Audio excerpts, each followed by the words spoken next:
नमस्कार दोस्तों, स्वागत है आप सभी का अपने YouTube channel the secret civil servant में। और ये आप देख रहे हो कि fourth current affair test solution. इसका मतलब ये है कि ये खान ग्लोबल स्टडी जो खान सर का है, उनके ही कम से कम 12 से 13 शायद पेपर आए थे टेस्ट सीरीज जो हैं, जैसे संस्कृति का है ना, ध्येय का है, दृष्टि का है।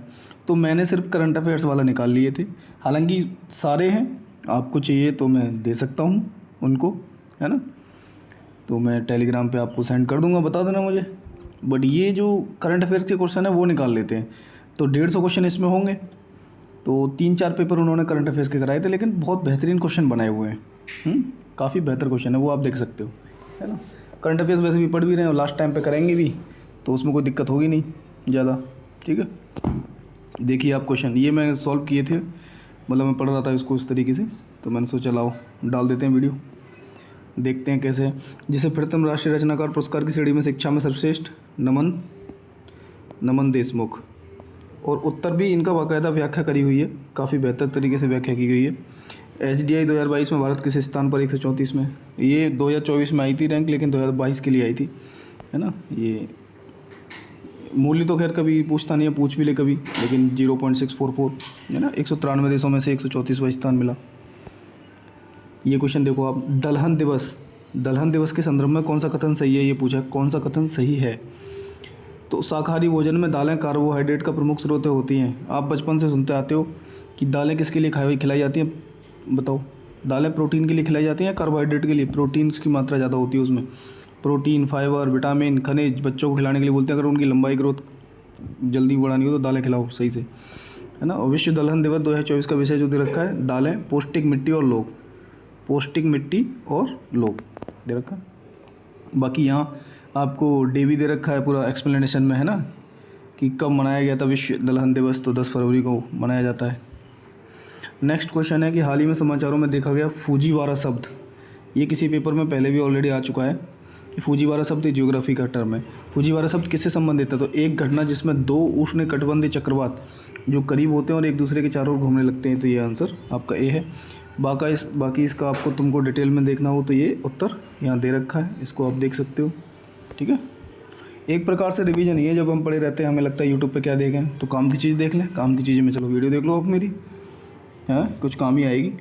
ग्लासगो में COP26 में प्रधानमंत्री द्वारा मिशन लाइफ की समय सीमा क्या है? अब आप कहोगे यार ये मिशन लाइफ तो बहुत पहले आया है, मतलब 2021 में आया था, बट समय सीमा तो उसकी 2027 तक है, और 2024 का तुम पेपर दे रहे हो, पूछ सकता है, तो उसकी समय सीमा याद रख लो, 2022 से 2027। कब आया COP26? 2021, ये डेट भी पता होनी चाहिए। नेक्स्ट है कि सी केयर्स वेब पोर्टल किस क्षेत्र से संबंधित है? कौन सा पोर्टल? सी केयर्स तो करेगा, लेकिन किसकी केयर कर रहा है भाई ये? तो ये कोयला क्षेत्र से संबंधित है। एक्सप्लेनेशन आप देख सकते हो यहाँ। तो सी केयर्स वेब पोर्टल किस क्षेत्र से संबंधित है? यह है आपका कोयला क्षेत्र से संबंधित। तो नेक्स्ट क्वेश्चन आप देखिए, रोटोरुआ झील, अब ये चर्चित है, चर्चित था उठा लिया, तो हाल ही में समाचारों में चर्चित रही थी रोटोरुआ झील। ये किस देश से संबंधित है? तो ये आपकी न्यूजीलैंड से संबंधित है। एक्सप्लेनेशन आप नीचे देख लो, कि एक निष्क्रिय ज्वालामुखी के केंद्र में रोटोरुआ झील के नीचे एक हाइड्रोथर्मल प्रणाली का पता चला था, इसी वजह से चर्चा में रही थी न्यूजीलैंड में। हर साल किस दिन को वैश्विक पर्यटन लचीलापन दिवस के रूप में मनाया जाता है? तो वो है आपका 17 फरवरी को। ठीक है, एक्सप्लेनेशन है बाकायदा। आप अगर बोलोगे तो मैं इसको टेलीग्राम पे सेंड कर दूंगा इस PDF को, बट पढ़े जब आपको यूट्यूब पे देखना हो तो उसके लिए मैं तो ये पढ़ लिया था, तो मैंने सोचा लाओ वीडियो बन जाएगी, जल्दी सी बना लेते हैं। तो हाल ही में समाचारों में चर्चित साइक्लोन अभ्यास, कौन सा अभ्यास? साइक्लोन अभ्यास कौन से दो देशों के बीच में हुआ है? भारत और मिस्र। ठीक है, और ये कहाँ हुआ था? मिस्र के असांस में हुआ था 1 फरवरी 2024 को। भारत की पहली एकीकृत, मोस्ट इंपॉर्टेंट क्वेश्चन है, भारत की एकीकृत ऑयल पाम प्रसंस्करण इकाई पहली है, तो और ज़्यादा इंपॉर्टेंट है। तो यह फैक्ट्री अरुणाचल प्रदेश की निचली दिबांग, तो ये पहला ऑप्शन आपका सही है। दूसरा, पाम तेल अन्य वनस्पति तेलों की तुलना में कम उत्पादन लागत पर अधिक उपज प्रदान करता है, तो ये भी सही है। ठीक है ना, पहला और दूसरा दोनों सही है। और ये डिटेल में एक्सप्लेनेशन आप देख सकते हो, है ना। जल शक्ति मंत्रालय द्वारा भारत में कितने जल विरासत स्थलों का चयन किया गया है? तो कितने विरासत स्थलों का चयन किया गया है? तो ये है 75। ठीक है, विश्व डिजिटल प्रतिस्पर्धात्मक रैंकिंग 2023, ये 2023 की रैंकिंग दे रखी है। कौन सा देश शीर्ष पर रहता है? यूएसए। इंडिया की इसमें क्या रैंकिंग है? तो भारत को 64 अर्थव्यवस्था में से 49वां स्थान मिला था। लिथियम धातु, अब लिथियम धातु इंपॉर्टेंट है वैसे, तो लिथियम धातु के संदर्भ में निम्न में कौन सा कथन सही है? लिथियम उद्योग को विकास की लंबी अवधि का सामना करना पड़ रहा है, सही है। भारत ने लिथियम अन्वेषण खनन के लिए बोलीविया के साथ एक समझौता पर हस्ताक्षर किया, तो बोलीविया के साथ नहीं किए थे, ठीक है ना, वो किए थे अर्जेंटीना के साथ। किसके साथ? अर्जेंटीना के साथ। Argentina, Bolivia, Chile.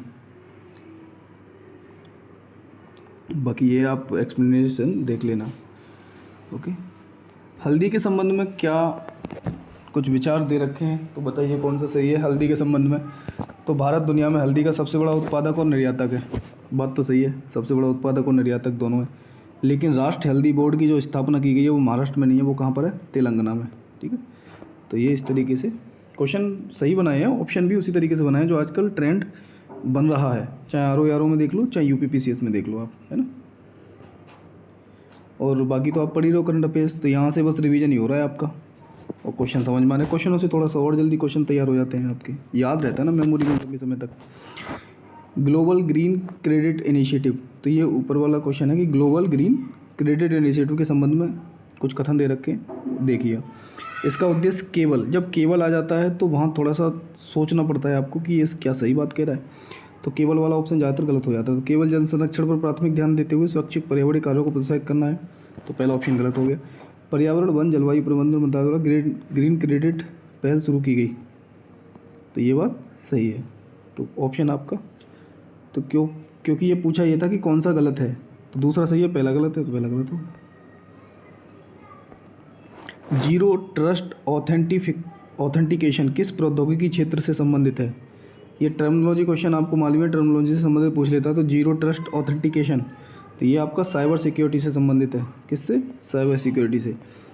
बाकी डिटेल में आप ये एक्सप्लेनेशन इसका पढ़ लेना। रीजनल रैपिड ट्रांजिट सिस्टम, इसमें बैठे तो नहीं लेकिन गुजरते हुए खूब देखा है, गाजियाबाद में शहीद स्थल मेट्रो स्टेशन, अपने घर जाते हैं तो वहीं से गुजर रही है वो भी, मेरठ की तरफ। तो ये आरआरटीएस के संबंध में कुछ कथन दे रखे हैं, बताइए।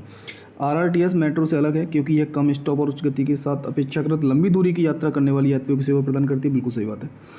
आरआरटीएस के तहत चरणबद्ध तरीके से 7 कॉरिडोर विकसित किए जाएंगे जो एनसीटी के हरियाणा, राजस्थान, उत्तर प्रदेश को जोड़ेंगे। बात पूरी सही है, लेकिन 7 की जगह 8 है बस। क्या है? 7 की जगह 8। जब एक्सप्लेनेशन पूरा पढ़ना हो तो यहाँ आप देख सकते हो, ठीक है। चलिए, संयुक्त राष्ट्र मानव विकास सूचकांक 2024 के संदर्भ में कौन सा कथन सही है, बताइए। तो संयुक्त राष्ट्र मानव विकास सूचकांक में भारत 140वें स्थान पे, आप ऊपर देख के आ चुके हो, 140वें नहीं 134 पे है, ठीक है। चीन और श्रीलंका जैसे पड़ोसी देश भारत से आगे हैं, हाँ जी वो भी आ गए हैं दोनों। ऑप्शन आपका सी सही है, केवल 2 सही है। तो ये आप देख सकते हो रैंकिंग उनकी पड़ोसियों की भी दे रखी है। हाल ही में जीआई टैग प्राप्त मिर्चा चावल, कौन सा चावल? मिर्चा चावल, किस राज्य से संबंधित है? तो ये है अपना बिहार। तो ये बीपीएससी के लिए तो मोस्ट इंपॉर्टेंट हो जाएगा। तो बिहार के पश्चिमी चंपारण के मिर्चा चावल को ही हाल ही में जीआई टैग मिला है। चूँकि इस चावल का आकार और आकृति काली मिर्च की तरह दिखाई देती है, इसलिए इसे मिर्चा या मार्चा चावल के नाम से जाना जाता है। यह चावल अपनी सुगंध, स्वादिष्टता, सुगंधित चावल के टुकड़े बनाने के लिए प्रसिद्ध है, ठीक है। एरो इंडिया 2023 का आयोजन कहाँ किया गया था? तो ये बेंगलोर में किया गया था। कुछ क्वेश्चन आपको ऐसे लगेंगे कि बहुत पुराने पूछ लिए गए, है ना, दे रखे हैं इसमें, जैसे अब इसकी विषय वस्तु दे रखी है वो भी आप देख सकते हो। अभ्यास संप्रति 2023, देखो संप्रति अभ्यास यूपीएससी में क्वेश्चन पूछ रखा है इससे कि संप्रति किन देशों के बीच में होती है। तो अभ्यास संप्रति 2023 के संबंध में कुछ कथन दे रखे हैं। ये भारत और बांग्लादेश की सेनाओं के बीच एक संयुक्त सैन्य प्रशिक्षण अभ्यास है, तो भारत और बांग्लादेश के बीच बिल्कुल सत्य बात है। ये असम के जोरहाट में उनके वार्षिक संयुक्त सैन्य अभ्यास का 11वां संस्करण था। 11वां तो था, लेकिन असम के जोरहाट में नहीं, कहाँ पर था? मेघालय के उमरोई में, मेघालय के उमरोई में। तो दूसरा ऑप्शन गलत, पहला सही। मालाबार अभ्यास 2023 में भाग लिया, आपको मालूम है मालाबार अभ्यास 4 देशों के बीच में होता है। कौन से? क्वाड वाले, हाँ जी, भारत, अमेरिका, जापान, ऑस्ट्रेलिया, चीन नहीं है, ठीक है। निम्नलिखित में से कौन सा जोड़ा, मतलब ये दे रखा है कि कौन सा दिवस और किस तारीख को मनाया जाता है। तो विश्व आदिवासी दिवस 7 अगस्त को, यही गलत दे रखा था, बाकी सही दे रखे हैं। विश्व जैव दिवस 10 अगस्त को मनाया जाता है। 12 अगस्त को विश्व हाथी दिवस और 31 अगस्त को विश्व संस्कृत दिवस। ये नाम भी कुछ आपको याद रख लेनी चाहिए। रहा बात विश्व आदिवासी दिवस की, तो वो 9 अगस्त को। हाल ही में उत्तर प्रदेश सरकार ने निम्नलिखित में से किस जिले में देश का सबसे बड़ा आईटी हब स्थापित करने का निर्णय लिया? तो ये इंपॉर्टेंट क्वेश्चन होगा। एक तो यूपी स्पेशल से भी हो जाएगा, यूपी के पेपर में देखोगे तो आरओ यारो दोनों के लिए इंपॉर्टेंट है, लखनऊ, ठीक है। और ये एक्सप्लेनेशन में आप देख सकते हो उसको, है ना। निम्नलिखित में से किससे लोकमान्य तिलक राष्ट्रीय पुरस्कार 2023 से सम्मानित किया गया? तो ये है मोदी जी, अपने नरेंद्र मोदी, और ये 41वें प्राप्त करता है इसके। नेक्स्ट क्वेश्चन बहुत इंपॉर्टेंट क्वेश्चन है, ये यूपीएससी में आपने देखा होगा, पीपीटीजी से रिलेटेड। अब इससे संबंधित कोई योजना है, तो योजना ये है कि प्रधानमंत्री विशेष रूप से कमजोर जनजातीय समूह विकास मिशन, ये एक मिशन है। क्या है? एक मिशन। ये के संबंध में कौन सा कथन असत्य है? असत्य पूछा है, वो भी सत्य नहीं पूछा है। तो प्रधानमंत्री ने जतरा भगत की जयंती पर, देखो भैया, अगर आप पीवीटीजी की बात करोगे या अनुसूचित जनजातियों की जब बात करते हो तो बिरसा मुंडा उसमें बहुत अहम रोल अदा करते हैं। तो प्रधानमंत्री ने बिरसा मुंडा की जयंती पर आदिवासियों को सशक्त बनाने के लिए पीवीटीजी विकास मिशन को शुरुआत की थी, ना कि जतरा भगत, ठीक है ना। तो पहला गलत। आज तक भारत में कुल कितने 85 पीवीटीजी हैं? 85 नहीं, 75 में, तो दोनों गलत हो गए। और पूछा यही था कि कौन से गलत हैं, तो दोनों गलत हैं, इसलिए ऑप्शन आपका सी हो जाता है, ठीक है ना। चलिए, क्लिक केमिस्ट्री और बायो ऑर्थोगोनल केमिस्ट्री शब्द हाल ही में समाचारों में किससे संदर्भ में देखे गए हैं? तो जब भी ऐसे मिलेंगे शब्द ज़्यादातर, तो वो तब वहाँ से मिलते हैं जैसे नोबेल प्राइज़ मिला है, चाहे फिजिक्स में मिला हो, चाहे केमिस्ट्री में मिला हो, या चिकित्सा में। तो उन्होंने क्या खोज करी ऐसी जिससे नोबेल प्राइज़ मिल गया? तो ये क्लिक केमिस्ट्री और बायो ऑर्थोगोनल केमिस्ट्री शब्द जो चर्चा में रहे ना, ये रसायन विज्ञान में नोबेल पुरस्कार मिला है इसी चीज़ के लिए। किसको मिला? तो ये आपको मिला था कैरोलिन बार्टोजेजी, मोर्टन मेल्डल की वेरी शार्पलेस। अब ये 2022 का नोबेल पुरस्कार का दे रखा है। तो इससे आपको ये पता चलेगा कि आप जब करंट पढ़ोगे तो आप उस तरीके से तैयार कर लेना कि 2024 में किसको मिला है और वो किस क्षेत्र में मिल रहा है। विदेश व्यापार नीति 2023 में किस शहर को निर्यात उत्कृष्टता शहर के रूप में नामित किया गया? तो ऊपर का जो फिरोजाबाद है, फिरोजाबाद नहीं है, फरीदाबाद है। वो कन्फ्यूज करने के लिए इसने फिरोजाबाद दे दिया, तो था फरीदाबाद। बाकी 3 नाम नीचे वाले मिर्ज़ापुर, मुरादाबाद, वाराणसी, ठीक है। आगे बढ़ते हैं। कीटनाशकों के पंजीकरण के लिए कृषि एवं किसान कल्याण मंत्रालय द्वारा निम्नलिखित में से कौन सा ऑनलाइन पोर्टल लॉन्च किया गया? तो वो किया गया आपका क्रॉप। कौन सा किया गया? क्रॉप, कृषि एवं किसान कल्याण मंत्रालय ने, ठीक है। बाकी ये एक्सप्लेनेशन आप देख लेना। सूची दे रखी है, एक अंतराल से दशक दे रखे हैं इधर, और इधर दे रखा है विषय क्या है उसका, है ना। तो 2022 से 2032 तक, ये भी एक दशक है, दशक मतलब 10 साल। तो किसके लिए? स्वदेशी भाषाओं का अंतराल से दशक, ये मैच कर रखा है बिल्कुल। 2021 से 30 तक संयुक्त राष्ट्र पारिस्थितिकी पुनरुद्धार दिवस। 2019 से 28 तक शांति का दशक, जो नेल्सन मंडेला दशक के नाम से भी जाना जाता है, ये इम्पोर्टेंट है। 2018 से 27 तक गरीबी उन्मूलन के लिए राष्ट्रीय दशक। चलिए 2027 तक कर लो गरीबी ख़त्म भाई। निम्नलिखित में से किसे विश्व के 8वें आश्चर्य की उपाधि से सम्मानित किया गया है?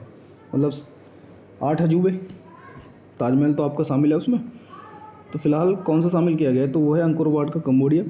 इम्पोर्टेंट क्वेश्चन है ना। भारत का संबंध कंबोडिया के अंकोर वाट मंदिर से रहा है। बाकी और एक्स्ट्रा इन्फॉर्मेशन अगर आपको पता हो तो कमेंट सेक्शन में ज़रूर बताना, ठीक है। तो इटली के पोम्पई को पीछे छोड़ते हुए, इटली के पोम्पई को पीछे छोड़ा है, तब 8वां आश्चर्य बना है कंबोडिया का अंकोर वाट मंदिर, ठीक है। Building partnership India and international cooperation for maritime security नामक ये पुस्तक किसने लिखी? देखो पुस्तक एक पूछ ही लेता है, तो चलते रहेंगे इस तरीके से। तो पुस्तक ये किसने लिखी थी? ये है आपकी हिमाद्री दास, ठीक है। स्वास्थ्य एवं परिवार कल्याण मंत्रालय के अनुसार मानसिक स्वास्थ्य एवं परामर्श में दूरसंचार प्रौद्योगिकी का उपयोग करने में उत्तर प्रदेश का कौन सा स्थान है? 3रा स्थान रहा। तो ये इतना इंपॉर्टेंट क्वेश्चन नहीं है, बट ठीक है, आ गया तो हम देख लेंगे, एक नज़र मार ही लेंगे। ग्लोबल इनोवेशन इंडेक्स 2023 के संबंध में निम्नलिखित कथनों पर विचार करें। कर लेंगे जी विचार हम। तो यह विश्व बौद्धिक संपदा संगठन द्वारा प्रकाशित किया जाता है। बात एकदम सत्य है, हाँ किया जाता है।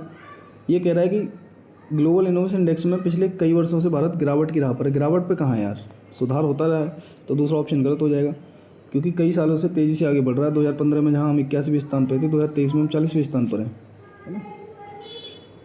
आगे बढ़ते हैं। भारत में किस राज्य में 2 रक्षा औद्योगिक गलियारे स्थापित किए गए? तो 2 रक्षा औद्योगिक गलियारे 2 जगह हैं, उत्तर प्रदेश और तमिलनाडु। ये क्वेश्चन पहले भी आ रखा है, ठीक है। चलिए आगे बढ़ते हैं।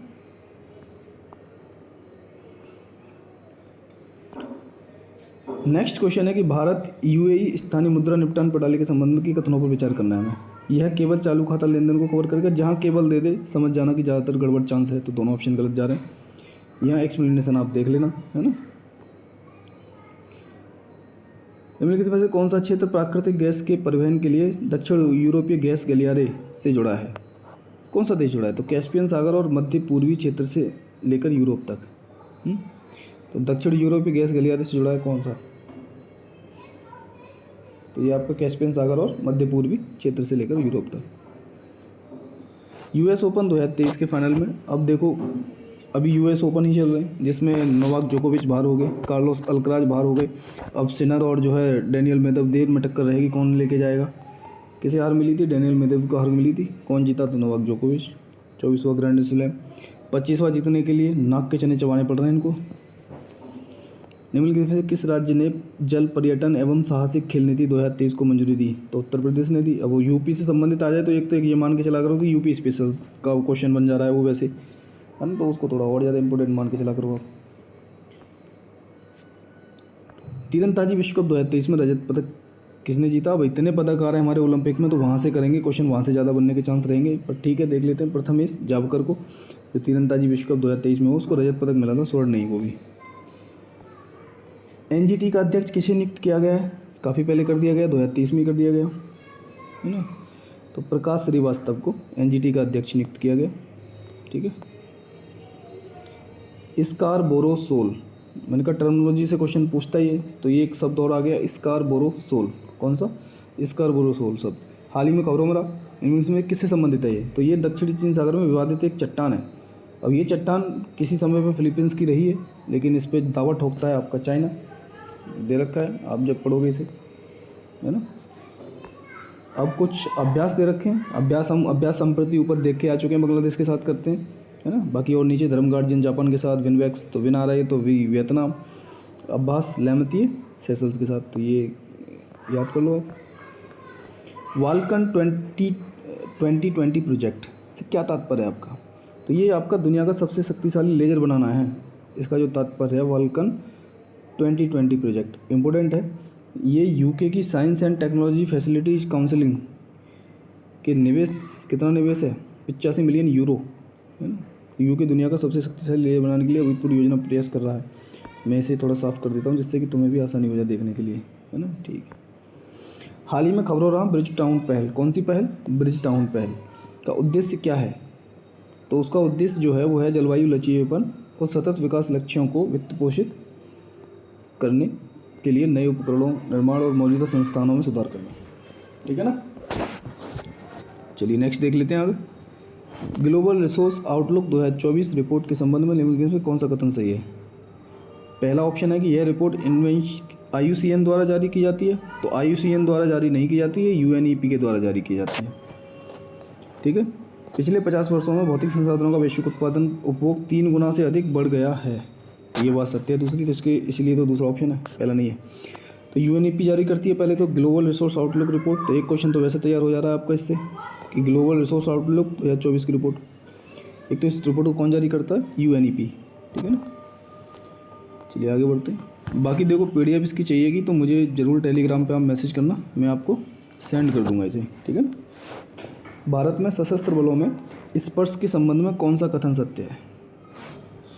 भारत में सशस्त्र बलों में स्पर्श के संबंध में कौन सा कथन सत्य है? तो यह भारत में सशस्त्र बलों की पेंशन संबंध प्रणाली है। कौन सी? पेंशन संबंध प्रणाली, ठीक है। विश्व के पहले पोर्टेबल आपदा अस्पताल, विश्व के पहले पोर्टेबल आपदा अस्पताल का नामकरण किस देश में किया गया? तो ये आपका भारत में किया गया है, और ये मोस्ट इंपॉर्टेंट क्वेश्चन अगर आप लगा लो तो लगा लो। विश्व का है एक तो, इंडिया का भी नहीं है। तो विश्व के पहले पोर्टेबल आपदा अस्पताल का नामकरण किया गया है किस देश में? भारत में। बाकी ये आप देख सकते हो, है ना। Project Bhishma, Bharat health initiative of सहयोग, हिता एंड मैत्री। अब आप भीष्म क्यूब भी आपने सुना होगा, जब यूक्रेन में नरेंद्र मोदी जी गए थे तो उनको हमने गिफ्ट किए, है ना। हाल ही में निम्नलिखित में से किस से रेलवे बोर्ड की पहली महिला अध्यक्ष सह सीईओ नियुक्त किया गया? तो वो हैं जय वर्मा सिन्हा। ठीक है, आगे बढ़ते हैं। निम्नलिखित में से किस दिन को वर्ष 2023 के लिए अर्थ ओवरशूट डे माना गया? तो 2023 के लिए 2 अगस्त था, लेकिन 2024 का अगर आंसर आएगा तो 1 अगस्त हुआ है। 2024 का क्या? 1 अगस्त।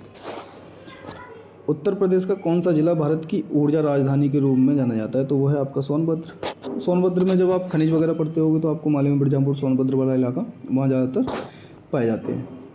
तो वो भी सोनभद्र में आपका, सोनभद्र का दक्षिणी क्षेत्र है जिसको भारत की ऊर्जा राजधानी के रूप में जाना जाता है। भारत की क्या उत्तर प्रदेश की? भारत की राजधानी। भारत के महासर्वेक्षक के रूप में किसे नियुक्त किया गया? तो वो हैं हितेश कुमार एस मकवाना। ठीक है, कौन सा राज्य नरसापुर क्रोएशिया लेस, क्या ये 4 राज्य के नाम दे रखे हैं, तो वो कह रहा है कि नरसापुर, क्या नरसापुर क्रोएशिया लेस का निर्माण करता है, जिसे हाल ही में जीआई टैग दे दिया गया। तो कौन सा स्टेट है वो? तो वो है आपका आंध्र प्रदेश, है ना। तो ये आप देख सकते हो, और एक्सप्लेनेशन थोड़ा सा बड़ा करके। हाल ही में खबरों में रहा है एक वर्ड है, देखो शब्द आते ही हैं, टर्मिनोलॉजी आती है। तो इन्फ्लेक्शन 2.5 क्या है? तो ये है आपका लार्ज लैंग्वेज मॉडल है इन्फ्लेक्शन 2.5। क्या है? Language model. ठीक है, तो कृत्रिम बुद्धिमत्ता के लिए ये आप एक्सप्लेनेशन देख लेना। हाल ही में समाचारों में देखा गया कोरल रीफ वॉच प्रोग्राम, कौन सा? कोरल रीफ वॉच प्रोग्राम किस एजेंसी द्वारा विकसित किया गया है? तो ये है आपका राष्ट्रीय समुद्री और वायुमंडलीय संचालन। किसके द्वारा किया गया? राष्ट्रीय समुद्री और वायुमंडल संचालन के द्वारा। एक्सप्लेनेशन देखने का काम आपका है ढंग से, अच्छे से। और वैसे भी देखना हो कि नहीं जी हमें तो PDF ही चाहिए, हम खुद पढ़ लेंगे अपने आप, तो वो मैं सेंड कर दूंगा, वो आप टेलीग्राम पे मुझे मैसेज कर देना। ठीक है, किस हवाई अड्डे को एशिया प्रशांत क्षेत्र में सर्वश्रेष्ठ हवाई अड्डा का नाम दिया गया? तो यह है आपका इंदिरा गांधी अंतर्राष्ट्रीय हवाई अड्डा। ये कहाँ पर? दिल्ली में। और इसे लगातार 6 वर्षों तक एशिया प्रशांत क्षेत्र में सर्वश्रेष्ठ हवाई अड्डे का नाम दिया गया है। इंपॉर्टेंट क्वेश्चन है, ऐसे भी नहीं हल्का फुल्का। रैकजेंस प्रायद्वीप, ये करंट का क्वेश्चन बहुत जल्दी का ही है। तो रैकजेंस प्रायद्वीप कहाँ स्थित है? जो हाल ही में चौथे ज्वालामुखी विस्फोट के कारण समाचारों में आया था, तो ये आइसलैंड में है ना। इसकी वजह से बहुत सारी आबादी को वहाँ से निकाला गया था, है ना। चलिए आगे बढ़ते हैं।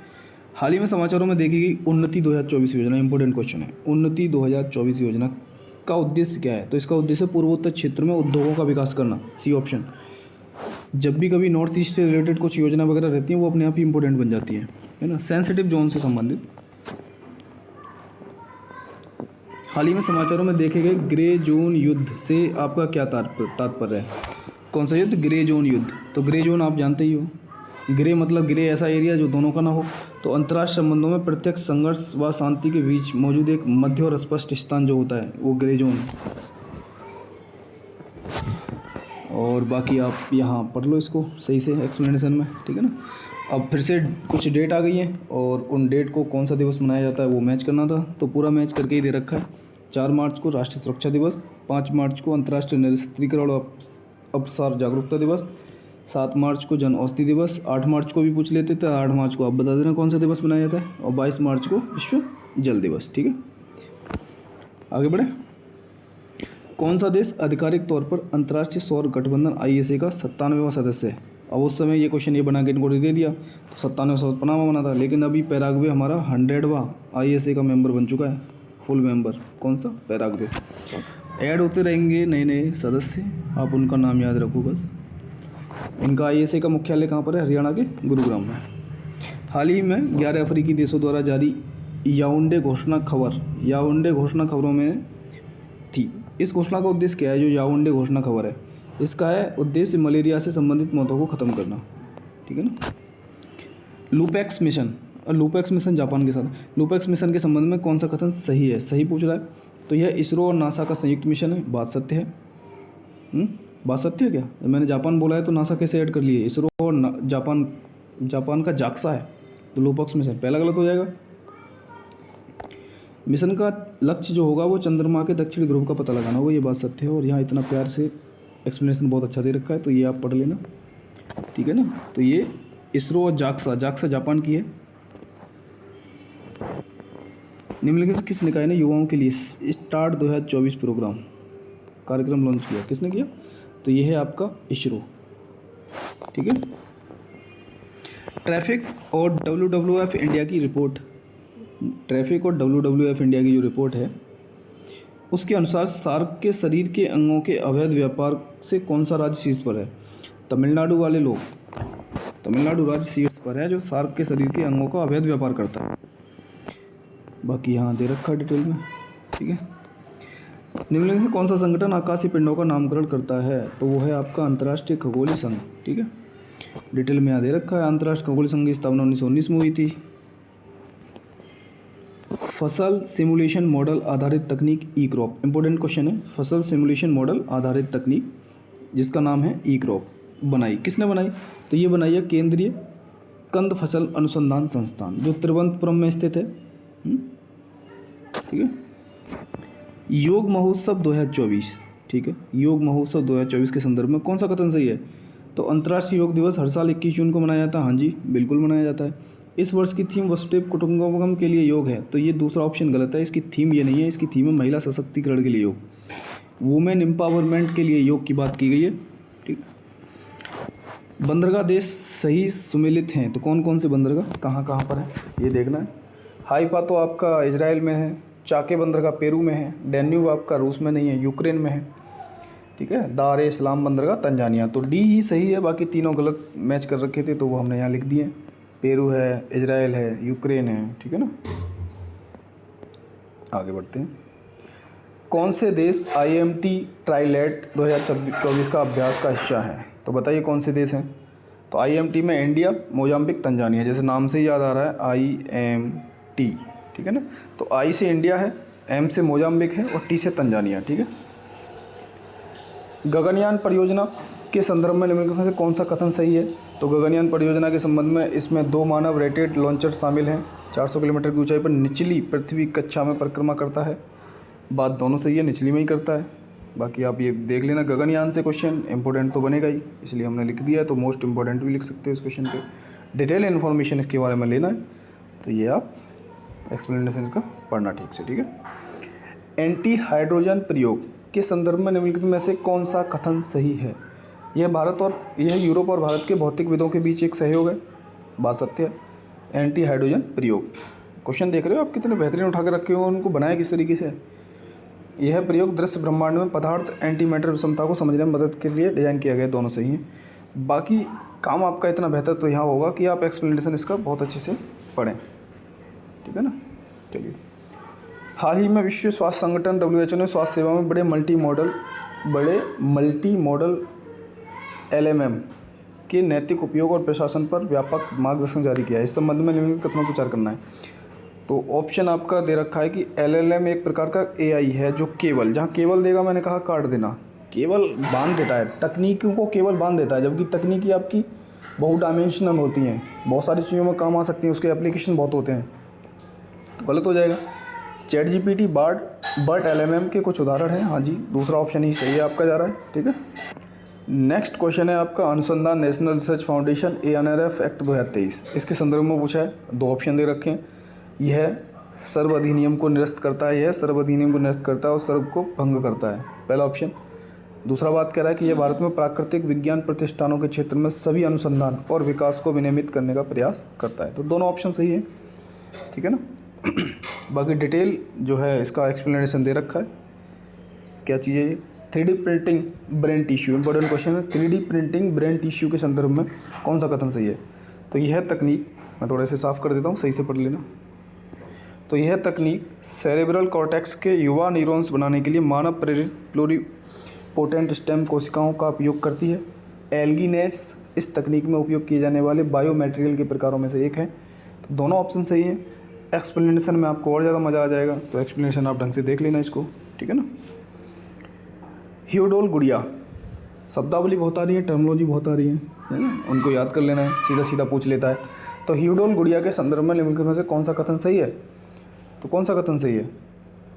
इस तकनीक का उपयोग सीवरेज की सफाई या हाथ से मैला ढोने की प्रथा को ख़त्म करने के लिए। देखो, ह्यूडोल एक रोबोट है, AI केयर रोबोट है। जब एआई केयर रोबोट है तो सीवरेज की सफाई नहीं कर रहा है, वो वरिष्ठ नागरिकों की केयर करेगा। किसकी केयर करेगा? वरिष्ठ नागरिकों की केयर करेगा। तो पहला ऑप्शन आपका गलत हो जा रहा है। यह तकनीक भारतीय विज्ञान संस्थान द्वारा विकसित की गई है। तो बताइए, क्या ये तकनीक भारत विज्ञान संस्थान द्वारा विकसित की गई है? तो दूसरा भी ऑप्शन आपका गलत है कि वो भारतीय संस्थान विज्ञान द्वारा, ये दक्षिण कोरिया की कंपनी है ह्यूडोल, जिसने डिमेंशिया से पीड़ित बुजुर्गों में अकेलेपन को दूर करने के लिए एआई का उपयोग करने का यह तरीका निकाला था। ठीक है। नेक्स्ट क्वेश्चन अगर आप देखते हो तो हाल ही में प्रधानमंत्री ने भारत की पहली स्वदेशी रूप से विकसित हाइड्रोजन ईंधन सेल, क्या हाइड्रोजन ईंधन सेल फेरी का वर्चुअल शुभारंभ किया।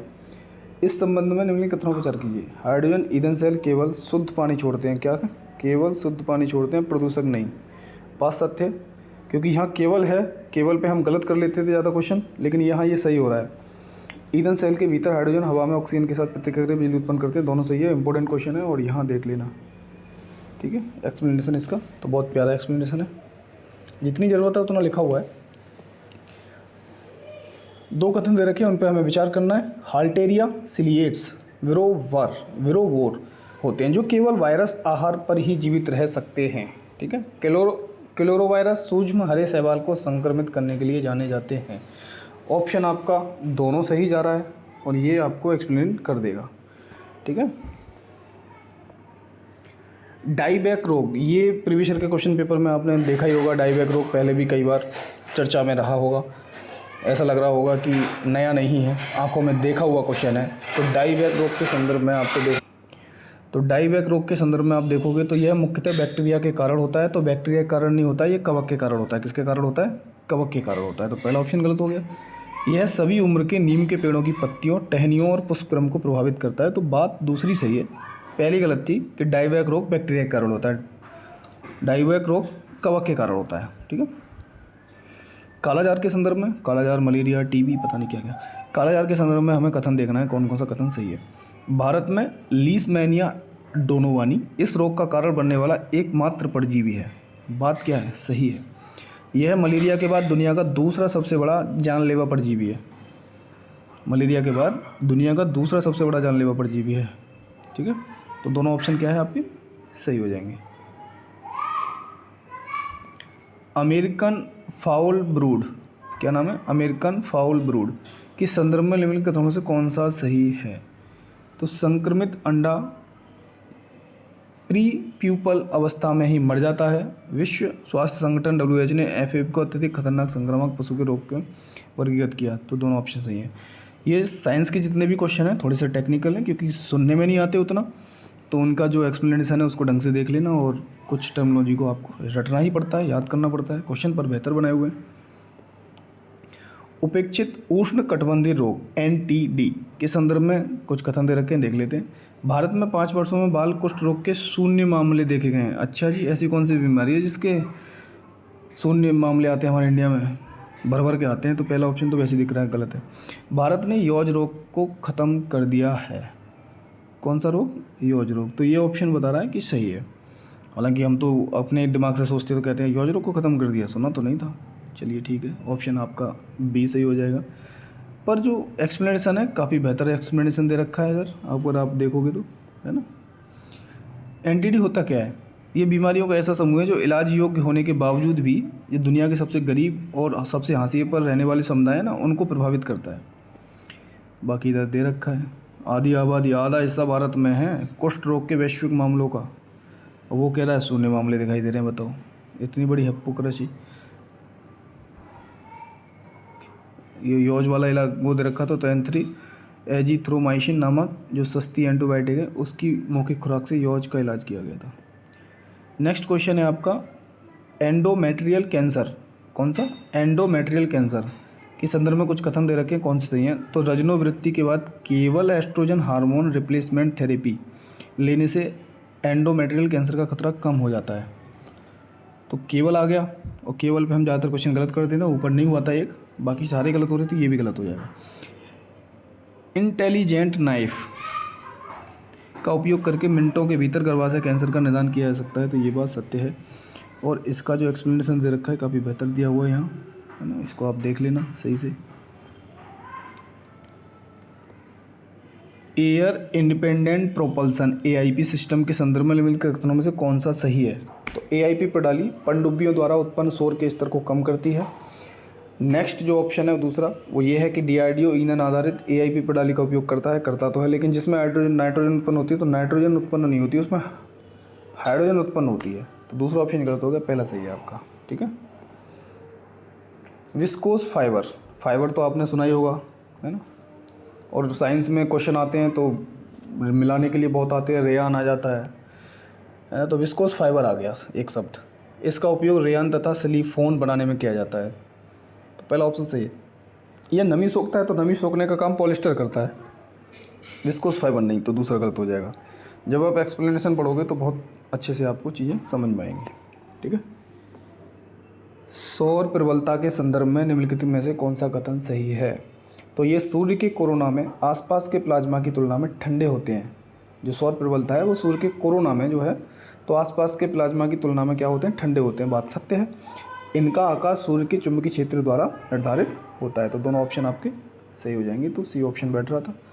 बाकी नीचे एक्सप्लेनेशन 3-4 पॉइंटों में दे रखा है। ये इंपॉर्टेंट क्वेश्चन है LTD वाला कि निम्न तापमान थर्मल डिसैलिनेशन तकनीक को लॉन्च करने वाला नोडल मंत्रालय कौन सा है? तो ये है आपका पृथ्वी विज्ञान मंत्रालय, मिनिस्ट्री ऑफ अर्थ साइंस। इसमें क्या है कि समुद्री जल को पीने योग्य पानी में बदला जाएगा। ठीक है ना। एक शब्द फिर आ गया, टर्मिनोलॉजी आती रही है। सेंटोरस A को परिभाषित करता है। सेंटोरस A का मतलब है रेडियो आकाश गंगा। क्या नाम है? रेडियो आकाश गंगा। और यहाँ एक्सप्लेनेशन थोड़ा दे रखा है और नीचे भी आप देख लेना। ठीक है। यहाँ दे रखा है सेंटोरस A धूल की पट्टी द्वारा प्रतिच्छेदित एक अंडाकार आकाशगंगा।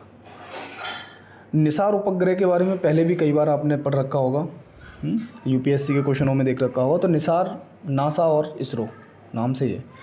तो ये एक मध्यम पृथ्वी कक्षा वेधशाला है। तो मध्यम नहीं है, निम्न है। कौन सी है? लो अर्थ ऑर्बिट है। पहला ऑप्शन गलत हो जाएगा। ये मध्यम नहीं है, लो है। ये जाक्सा नहीं है, नासा और इसरो है। तो दूसरा भी गलत हो जाएगा, इसलिए ऑप्शन आपका D आंसर बन जाएगा। क्षय रोग, TB को क्षय रोग भी बोलते हैं, तपेदिक भी बोलते हैं। तो कौन सा कथन सही है इसके बारे में? TB किडनी, मस्तिष्क, रीढ़ और त्वचा को प्रभावित करती है। हाँ जी, करती है। मल्टी ड्रग प्रतिरोधी तपेदिक MDR-TB वायरस के कारण होने वाली TB का एक रूप है। तो वायरस के कारण नहीं, बैक्टीरिया के कारण। जो MDR-TB का नाम दे रखा है ना, ये MDR-TB बैक्टीरिया के कारण है, ना कि वायरस के कारण। ओके, चलिए। हाल ही में लॉन्च किए गए प्रोजेक्ट नेत्रा, अच्छा क्वेश्चन है। प्रोजेक्ट नेत्रा के संदर्भ में कौन सा कथन सही है? तो यह परियोजना सूचना एवं प्रसारण मंत्रालय द्वारा प्रारंभ की गई। ठीक है। तो देखते हैं कौन सा सही है। तो ये कह रहा है कि आपका यह परियोजना सूचना एवं प्रसारण मंत्रालय द्वारा प्रारंभ की गई, नहीं, इसरो के द्वारा। किसरो के द्वारा? इसरो के द्वारा। इसरो के द्वारा पहल शुरू की गई थी। यह आपराधिक गतिविधियों की स्थिति के बारे में जानकारी प्रदान करता है। तो नाजी ये उपग्रह के मलबे और खतरों का पता लगाने के लिए है। ठीक है। नेक्स्ट क्वेश्चन है आपका प्रौद्योगिकी और नवाचार रिपोर्ट 2023। इसके बारे में ऑप्शन दे रखे हैं। तो यह रिपोर्ट व्यापार और विकास पर संयुक्त राष्ट्र सम्मेलन द्वारा जारी की गई थी। बात सत्य है कि हाँ जी, संयुक्त राष्ट्र सम्मेलन ने जारी करी थी। वैश्विक पर्यावरण सुविधा मतलब वो है अंकटाड द्वारा जारी की जाती है प्रौद्योगिकी और नवाचार रिपोर्ट 2023। ठीक है। वैश्विक पर्यावरण सुविधा पर्यावरण की दृष्टि से सुदृढ़ प्रौद्योगिकी को स्थानांतरित करने के लिए सार्वजनिक क्षेत्र का सबसे बड़ा वित्त पोषण स्रोत है। ऑप्शन दे रखे हैं। ऐसा लग रहा है पता नहीं क्या है, पढ़ा है कि नहीं पढ़ा, लेकिन जब आप एक्सप्लेनेशन देखोगे आपको लगेगा कि हाँ जी ठीक है। निम्नलिखित में से किस निकाय ने कोविनेट लॉन्च किया? कोविनेट, अब ये ऐसा लग रहा होगा बीमारी से संबंधित है, कोविड से संबंधित है। WHO का रोल इसमें इम्पोर्टेंट हो जाता है, तो WHO ही है। ठीक है। निम्नलिखित में से किस राज्य में GI टैगों की उत्पादों की अधिकतम संख्या? पुराना क्वेश्चन बना हुआ है, लेकिन अब करंट में देखोगे तो सबसे ज़्यादा, तब भी सबसे ज़्यादा 69 दे रखा है यहाँ इन्होंने, UP है, लेकिन अब बढ़ करके कितने होगा? 75। GI टैगों की संख्या UP में सबसे ज़्यादा है। इंपॉर्टेंट क्वेश्चन है ये। और ये भी इम्पोर्टेंट आ गया कि भारत की पहली AI आधारित फिल्म, भारत की पहली AI आधारित फिल्म कौन सी है? इरहा, IRH, याद कर लेना इसको, इम्पोर्टेंट क्वेश्चन है ये। ठीक है। तो नेक्स्ट क्वेश्चन है आपका कि आपदा जोखिम न्यूनीकरण के लिए महासचिव के नए सहायक महासचिव और विशेष प्रतिनिधि के रूप में किसे नियुक्त किया गया? तो कमल किशोर। किसको? कमल किशोर को। अच्छा क्वेश्चन है। नए सहायक महासचिव हैं ये। ठीक है। ग्लोबल टाइगर डे 2023, कौन सा? ग्लोबल टाइगर डे 2023 पर रिपोर्ट जारी की गई। वर्तमान में दुनिया की जंगली बाघों की आबादी को कितने % पाया? तो भैया 75% इंडिया में आबादी है बाघों की। कितनी? 75%। ये क्वेश्चन पहले भी शायद यूपीएससी में आया या पीसीएस में आया, पर आ रखा है ये क्वेश्चन इस टाइप का जो ये बनाया है इन्होंने। अगस्त 2023 में किस ऐतिहासिक आंदोलन की 81वीं वर्षगांठ मनाई गई? तो भारत छोड़ो आंदोलन। ये 8 अगस्त 1942। ऑफलाइन डिजिटल भुगतान को सक्षम करने के लिए आरबीआई कौन सी तकनीक पेश कर रहा है? आरबीआई ने कौन सी तकनीक पेश करी? तो ये अच्छा क्वेश्चन है। नियर फील्ड कम्युनिकेशन टेक्नोलॉजी, ठीक है ना, NFC। बताना क्वेश्चन किस टाइप के हैं, अच्छे हैं। आगे वाले पेपरों में देखो, या तो फिर मैं पढ़ ही लूँगा, अगर आपको चाहिए, आपको ठीक क्वेश्चन ये लगे होंगे तो ज़रूर बताना कि नेक्स्ट जो और टेस्ट कराए हुए हैं सर ने, ग्लोबल खान स्टडीज़ वाला, जो प्लेटफॉर्म से मिले हैं क्वेश्चन हमको, 3-4 पेपर और हैं, तो वो भी करंट अफेयर्स इसी टाइप की हैं, उन्हें भी करा देंगे फिर अगर आप कहोगे तो, ठीक है। केरल में विक्रम साराभाई अंतरिक्ष केंद्र VSCC का प्रमुख कौन बनाया गया है? तो S उन्नीकृष्णन नायर। कौन? S उन्नीकृष्णन नायर। तो देखो 41 मिनट ऑलरेडी हो चुकी हैं, 100 क्वेश्चन हमारे कंप्लीट हो गए, 50 क्वेश्चन और बचे हैं, तो वो भी वीडियो बना के डाल देंगे, ठीक है ना। क्वेश्चन ठीक है, रिवीजन के लिए सही है, रिवीजन करते रहो, बाकी किताब से आप पढ़ ही रहोगे, है ना। टेस्ट पेपर हम लगाते हैं तो इसीलिए लगाते हैं ना, रिवीजन होता रहे जो हमने पढ़ा है, ठीक है। चलिए, okay, thank you, bye bye.